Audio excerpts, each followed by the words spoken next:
guys. Kalian nanti bisa coba ya. Tuh lihat, dia bisa belok ya, manuver. Nah, coba diamkan mas. Nah, tuh lihat ya, dia diam kan. Nah, sangat stabil guys. Tuh ya.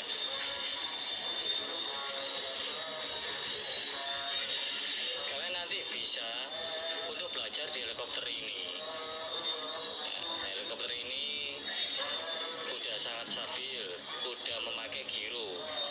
Giro itu artinya untuk menstabilkan helikopter